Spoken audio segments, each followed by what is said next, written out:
ესე იგი ნახევარი წელი აუქმებენ, მარტში დაიწყო ეს ამბავი თუ არ მეშლება ან აპრილში.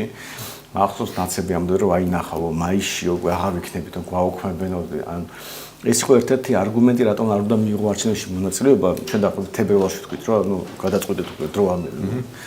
და აუ რა დროს ეს არის ლელომ და გახარებმა თქვეს არ მინდა ამას ლაპარაკიო და ნაცებმა თქვეს არაო, იმიტომ რომ გვაუქმებენ უკვე რა. ტელევიზია არ აქვთ.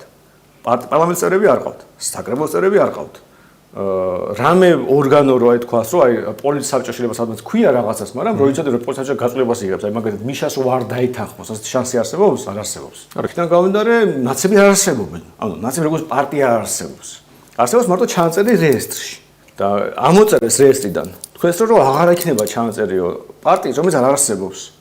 მაგრამ ამორჩევლები არსებობს, მიშა არსებობს, ბოკუჩავა არსებობს, მიშას ფანები და ეს ანუ ხალხი არსებობს, სტაფი არსებობს. და ხო რომ რამე ახალი პარტია შექმნან, რავი, ჩვეულებრივად გავიზრდები ცხოვრებას. კი ბატონო. ხალხს გონია რომ კოალიცია ცვლილებების ეს არის რაღაც რამდენიმე პარტიის გაერთიანება, მაგრამ ეს იგივე ახალი პარტია, რომელსაც უბრალოდ გრძელი სახელი გაუკეთეს. და შეუძლია სახელი.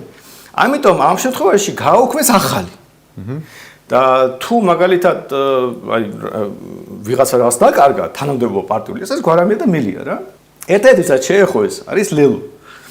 იმიტომ რომ ნუ ლელო სავარაუდოდ დაკარგავს 10,000 ლარიან თანამდებობას ცესკოში. რო კითხო ხო არა ლეგიტიმური ცესკო, ამიტომ თვითონ უნდა გამოსულიყო ნებდა დიდი ხანი. თვითონ 10,000-ზე ვერ თქვეს უარი, იგი 10,000 ლარიან ხელფასზე ვერ თქვეს, ანუ 10,000 ლარიან ხელფასი ძალიან მაგარი გავიგე რომ ბევრი ადამიანის ამ ქვეყანაში საოცნებო ხელფასი შეიძლება იყოს.